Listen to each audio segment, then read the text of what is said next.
is also on the call. Our president, Z Young, 2020 President Z Young is on the call, and our president-elect Amanda Eller is on the call for 2021. We're so excited to have Megan Taylor join us from RealPage. She's going to give you an awesome market update, which is really timely right now based on where we are in our economy and COVID. And I'm just going to tell you that IREM, I don't think I have to tell you all about IREM. I think you all know a little bit about IREM. And we are about the 5th largest chapter in IREM out of 90 chapters in local and international. And we credential our folks with the Certified Property Management credential is our major credential, but I'm not going to get into all that because we're here to hear Megan. And Megan, would you please tell us a little bit about yourself and your company? And before we start, thank you so much for being here. Oh, you're welcome. Thanks for having me. My name is Megan Taylor. I'm a market research analyst with RealPage. I've been here a little over a year, and I work on the market analyst team. We handle a lot of the economic forecasting, a lot of blogs, a lot of our publications, as well as sort of client outreach. RealPage focuses on market research, analysis, and technology solutions, primarily for the multifamily industry. So this presentation will be mostly geared towards multifamily. I'll try to address some higher level themes or trends on the other commercial real estate types at the end. But again, this is more going to be a multifamily oriented presentation. Let me go ahead and share my screen here.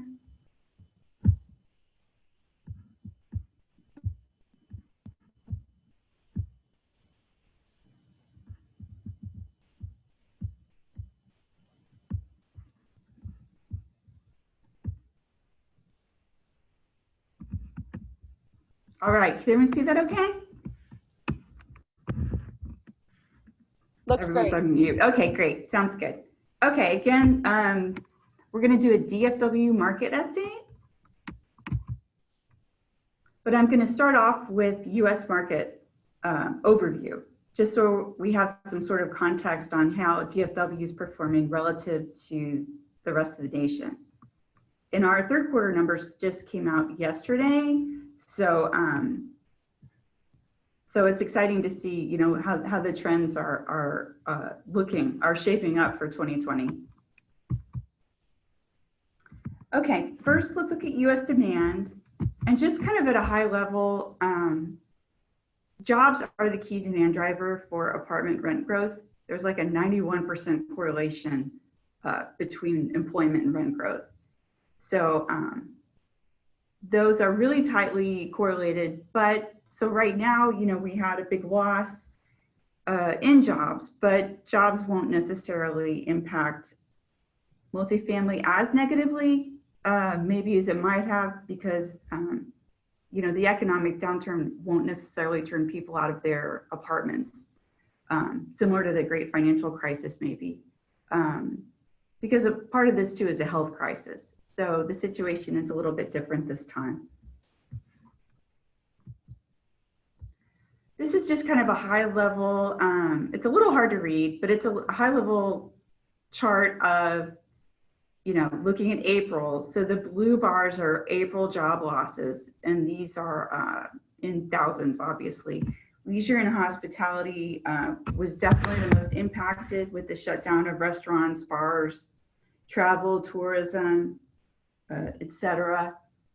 And on the right, the orange bars are basically jobs that we've recovered since April.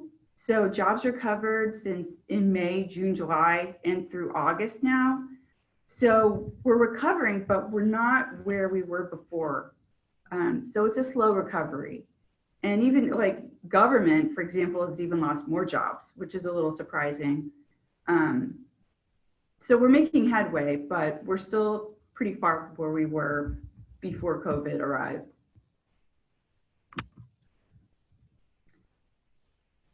This is a cool donut chart that kind of shows the basically the proportion of different industry segments in the U.S.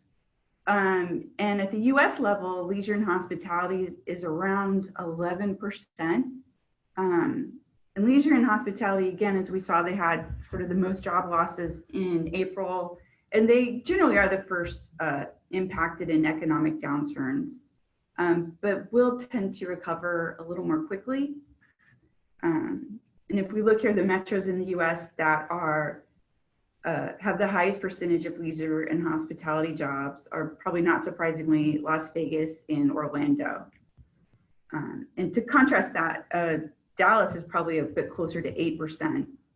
We'll look at the Dallas industry breakdown a little later in the presentation. And just to mention real quickly here too, along with the coronavirus, we've also had like unprecedented low oil prices in 2020, just to compound factors even more. Yesterday, we were at about $40 a barrel, which is about break even in oil. April was the worst month on record. And compare that with like oil being about $100 a barrel just 5 years ago. So markets that are more dependent on energy, like for Houston, for example, kind of have a double whammy alongside with COVID. Now, looking at US rents, here's a bit where we are. This is sort of the last 20 years, with the blue on the right being more of the forecast. At this point, we're expecting rents to trough probably around early 2021, which can vary by market. Different markets trough at different points in time. So annual rent growth, we were at around 3% until COVID hit. But the good news, as you can see, is we're in negative territory for apartment rents nationwide, but we're not nearly where we were in 2009 during the Great Financial Crisis, or 2001, 2002. So we're performing better. We're going to trough pretty soon here, and then hopefully recover pretty nicely towards the end of 2021 into 2022.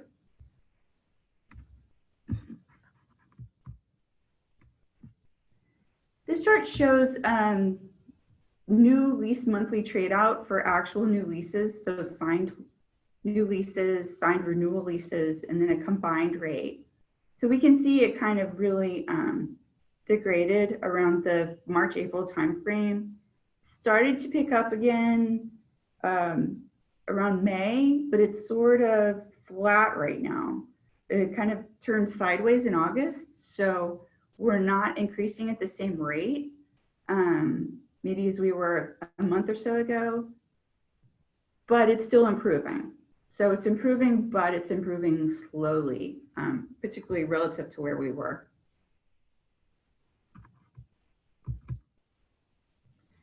New lease rent growth in the first quarter, again, we were around 3% rent growth nationwide.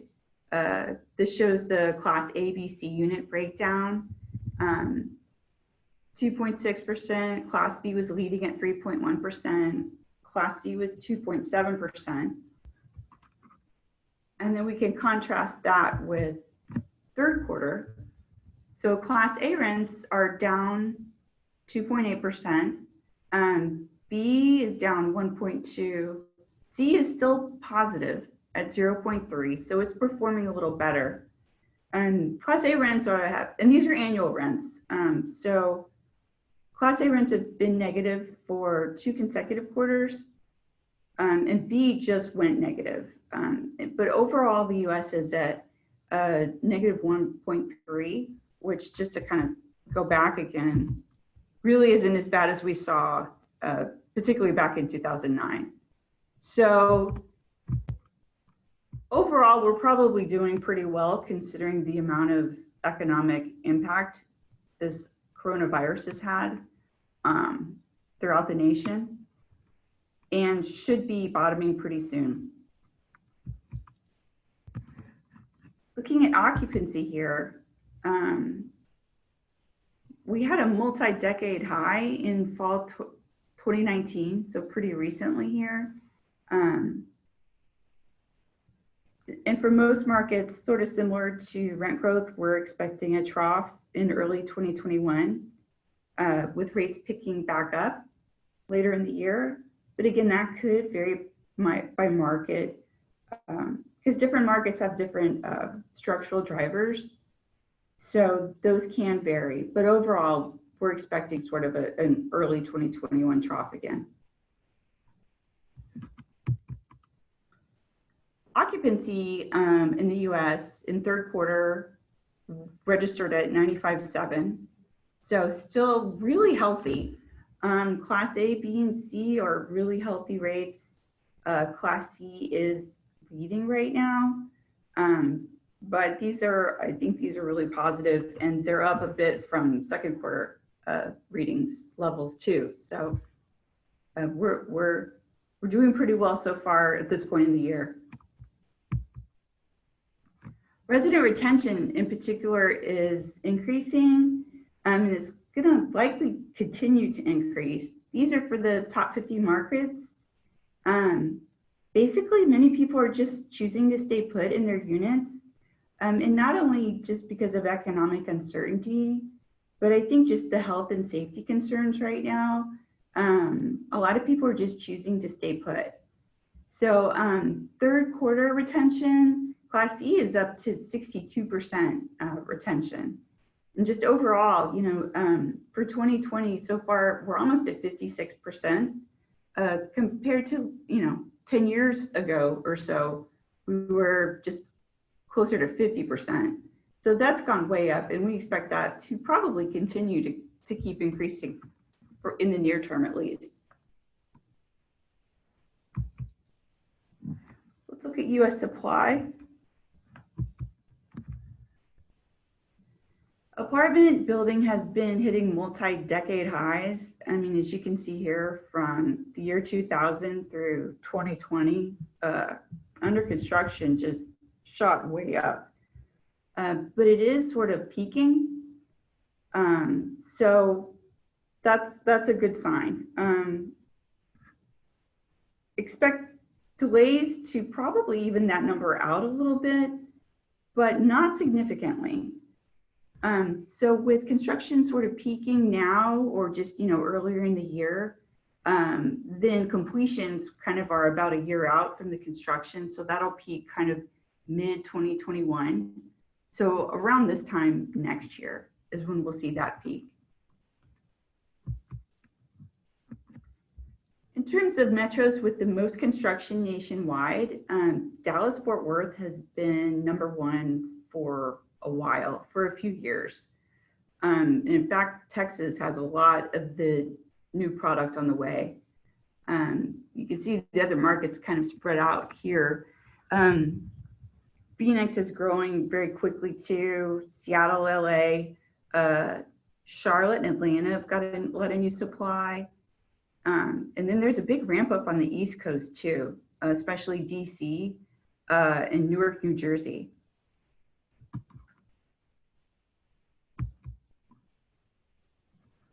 Okay, that was the US. Now let's look more closely at DFW. Let's look at DFW demand. DFW has a great economy. In the past, 10 or so years, since January 2010, we've added more jobs than this, but right now we're at 743,200 jobs over the level we were at that point in time. And this number does include the job losses that we've experienced since March of this year. So that's a tremendous amount of new job growth. And that creates a lot of new household formation, which creates strong demand for not only single family homes, but also apartments. The job growth, the pace of job growth will likely slow down due to COVID, as it is expected to nationwide. But we're still in a really good position coming into this crisis based on our tremendous economic base. So if we look at our employment by sector, again, we looked at the one at the US level, and this kind of compares DFW to US here. We have a lot of, first of all, we have a pretty diversified job base, which helps the market weather the downturn better than the leisure hospitality markets like Las Vegas or Orlando, or even the energy reliant markets like Houston. This also helps us rebound a little more quickly based on our diversification. And we can see here, we've got a lot of professional and business services. That's really one of our bigger segments, as well as trade, transportation, and utilities. But let's look at this slide. So by industry, so this is kind of a growth by industry, those industries we saw in the donut chart. Professional and business services has held on to these are jobs gained over the past 10 years or so. We're still at 182,400 jobs. So that industry has grown almost 54%. Financial activities grew about 43%. And those two industry sectors tend to have the highest median incomes. So that's a positive sign for our regional economy. Leisure and hospitality has been recovering a bit. And at the bottom here, we see information. And that sector has actually been losing jobs for a while now. Home prices in Dallas are at about $285,000 right now. They're down from about $295,000 at the beginning of the year, but they're still really, really performing very well. You could see it, about 20 years ago, we were closer to 130,000. So tremendous appreciation there. And with strong single family home prices going up, that not only points to strong demand in DFW, a lot of it based on just job growth and population growth, but also the rise in home prices keep renter demand strong.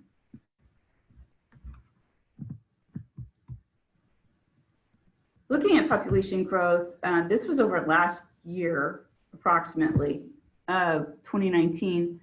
We led the nation in population growth, followed by Phoenix, Houston, Atlanta, and Dallas-Fort Worth actually has led the nation in population growth for the past 5 years.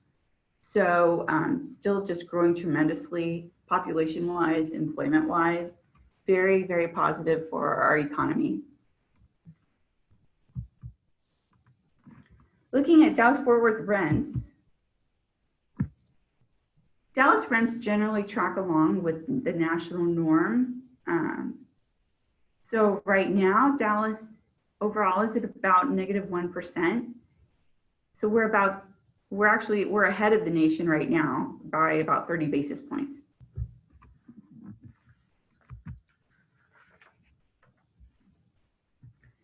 Some suburban markets are, if we look at submarket rent growth, we're seeing more suburban markets with positive rent growth compared to urban or in-town markets.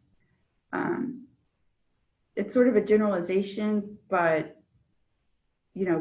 generally speaking, the suburban outside of the urban core markets are performing a little better. That could be due to demographic preferences, people wanting to leave the city, people wanting less density. It's also largely due to the fact that they have less supply. So, so far the in-town or urban markets have had a lot more supply. So their rent performance isn't likely to match. But, we can see in-town Dallas, for example, is -5.3 compared to like a Mesquite, or Southeast Dallas is, 3-4%. If we want to look at rent change by class, Class A product is lagging. This basically kind of mirrors the national situation too. Class A is lagging. B is kind of in the middle, and Class C is still remaining positive.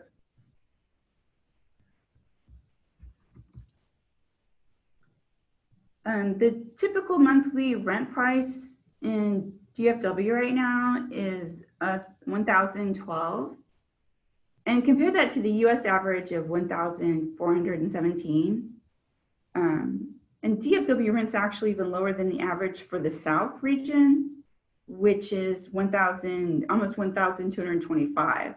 So we remain a really affordable renter market, despite our tremendous growth.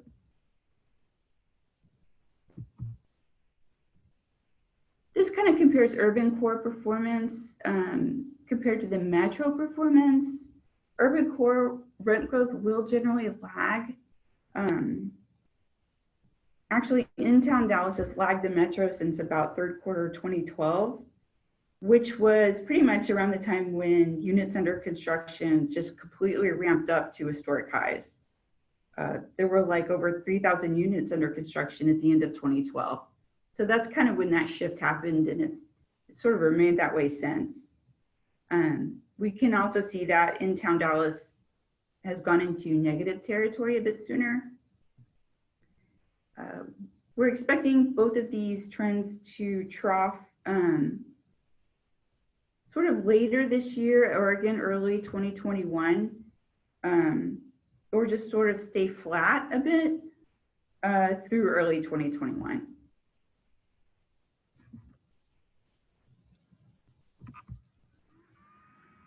Looking at occupancy, Dallas occupancy tends to trail the national norm a little bit.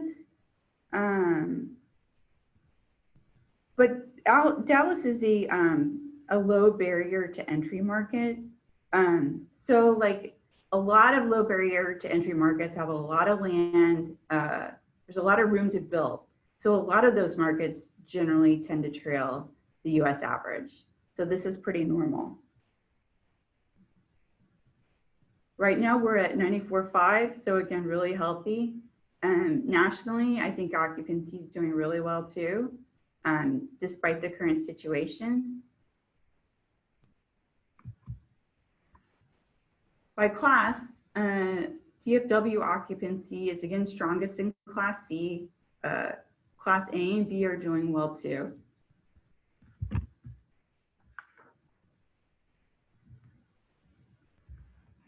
This strong occupancy will also help to buffer the effects of the downturn for us. So very positive. Kind of looking ahead for Metro Dallas, our expectations for 2020 for the calendar year are about the same as next year, 94.4% occupied. You know, it was stronger earlier in this year. Gone down a little bit. So next year, it'll, you know, we expect it to improve throughout the year as well. So again, really strong average annual rent growth for the year, you know, a positive, and next year, just a little negative, but again, recovering towards the end of 2021. Fort Worth, we're expecting to perform a little better, and a lot of that has to do with just they have a lot less new supply. So again, not too drastically different. 94.7, 94.8 occupancy, a little better rent growth. Again, the supply is a factor with that. So we expect them to stay around 1.2% for 2020, and then probably around 1.8% next year.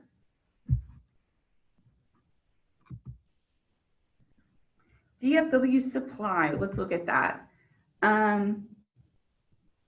Units under construction are spread out across multiple neighborhoods in DFW, which is great. That helps lease ups, that helps rent growth. That's really positive for our area. Right now, units under construction are, Frisco has the greatest share of metro construction at this point. Frisco, Allen, McKinney, in-town Dallas is always pretty high. Oak Lawn is ramped up. So it's pretty spread out though, not only in the urban in-town areas, but also really getting out into the suburban areas. Annual completions are really they've been almost double the long-term norm. The long-term average annual completions is around 11,400 units. So we're not quite double, but it's been pretty elevated since about 2016. And under construction, since under construction is sort of peaking right about now, then these completions we're expecting to sort of peak, you know, about a year out, so maybe mid 2021 or late 2021. And of course, construction delays might alter this or flatten it out a little bit.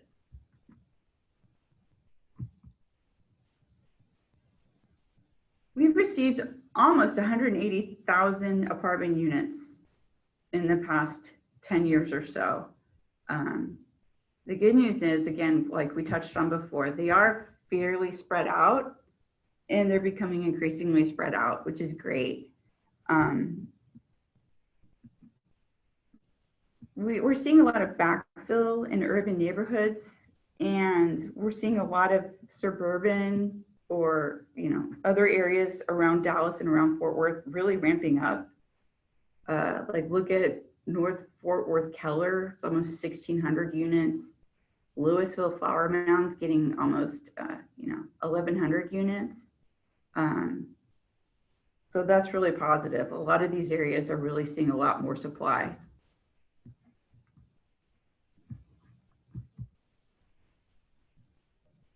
All right, this is going to be pretty quick. I wanted to do a quick update on third quarter office, retail, and industrial, but I really, again, because we're focused on multifamily, I try to borrow from CBRE to see if there was anything that they had published that we could utilize. This is probably not new information for a lot of you that are in the office area, but office, saw, again, and this is Q2. So part of the struggle here is the quarter's just sort of just beginning. So getting third quarter information is still a little tricky right now. But office had a lot of net absorption through Q2. Retail has seen a lot of, I think we're all aware of retail challenges as well right now. Their business models had to shift quite a bit. So again, kind of flat to negative through Q2. Really sort of the industrial seems to be sort of the winner at this point, this far in the year in terms of net absorption and lower vacancy.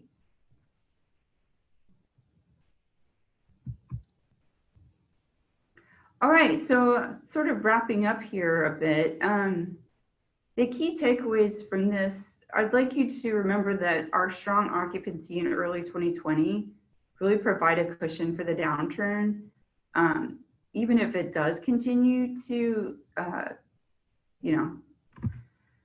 it provides cushion. So assuming that, we're going to trough in early 2021, then we're still in a really good position right now. We've really closely followed apartment residents making payments. I think there was some fear of what would happen when the CARES Act ran out in late July, I believe it was, if people were still going to be able to make payments. So far, so good. Renters are still able to make their payments. So we don't see that trend really changing significantly. And just, we didn't look at demand super in depth. It's not, where we were last year, but it's still pretty healthy. And apartment demand really increased a lot from second quarter to third quarter with some kind of pent up demand. And also, I think the stay in place orders being lifted, people have more mobility is really helping to boost demand as well. The executed prices for new leases are down, which we saw, and Class C properties are among the best performers. Suburban Class A is also in pretty good shape, probably again likely due to lower supply. And we're still expecting lease-up progress to be slower than it was, but still healthy. We have a lot of resources. RealPage provides a lot of resources online in terms of COVID-19, how it's impacting the markets. We have weekly webcasts on all sorts of topics, from specific market forecasts to US to student housing. We have a lot of blogs on different topics as well. And again, that COVID-19 page has a lot of different resources from senior leadership and just our market analyst and economic team to provide updates and shed more light on how the industry is progressing through this time.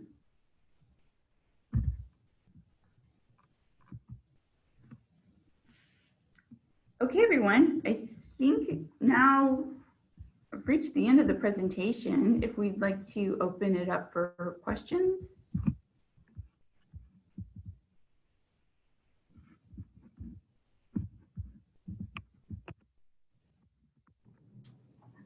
Hi, Megan. I have a question. This is Z Young. As far as the lease up, you said that it's going to be slow. What was the average months for a lease up, and what do you think it'll be in 2021?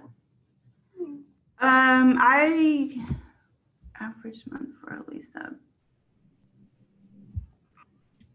I would need to get back to you on that. I don't have that information offhand. Okay, that'd be great.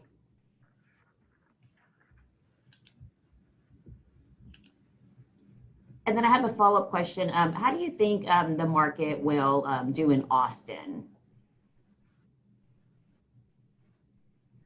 One second. Let me fix my screen sharing here. Sorry about that. Okay, I'm back. Austin, we're seeing a little bit more weakness in the third quarter, and we've actually,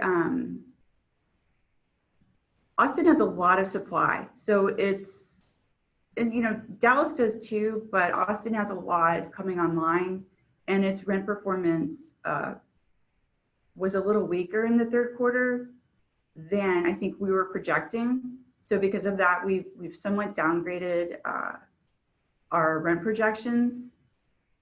I don't have specific numbers offhand, but I can follow up with those. But generally speaking, Austin is one of the markets where we saw third quarter performance below what we were expecting. Okay, thank you. You're welcome.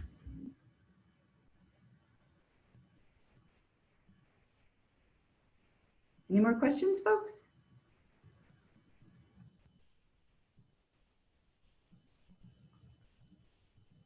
One more question. If we're building in McKinney and Prosper, should we refer to the Frisco market that you provided?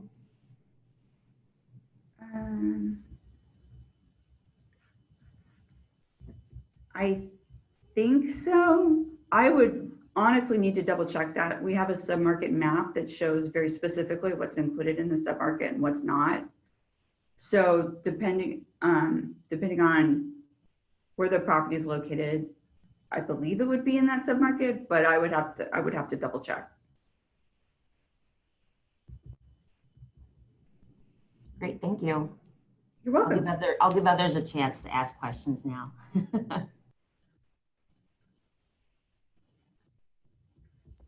Hi, this is Nikisha, and Z invited me to this, but I have one question to kind of piggyback off of her question about the Austin market. What are you guys seeing in the submarkets of Austin, like the Kyle Buda area?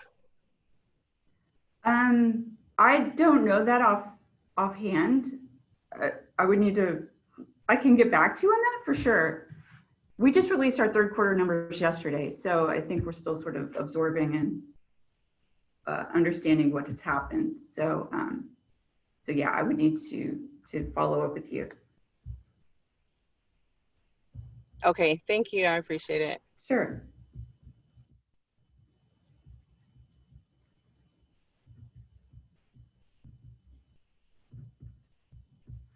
Do we have any other questions? There aren't any more in the chat. Okay.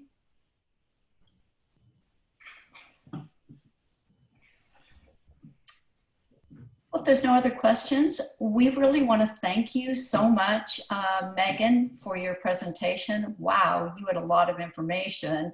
We've recorded this, so if anyone wants the recording, they can certainly request it. I think I'm going to go back and review it again myself. There's a lot of information there. You've done a lot of work, and we really appreciate you, you presenting to our group today. It was my pleasure. Thanks for having me. You're so welcome. Thank you so much, Megan. Thank you. Yes, thank you so much. We greatly appreciate your time. Thanks. Thanks for joining Thank us, everybody. Y'all have a great Tuesday. You too. Make it a great day. Thanks so much. Bye all. Thank you. Bye.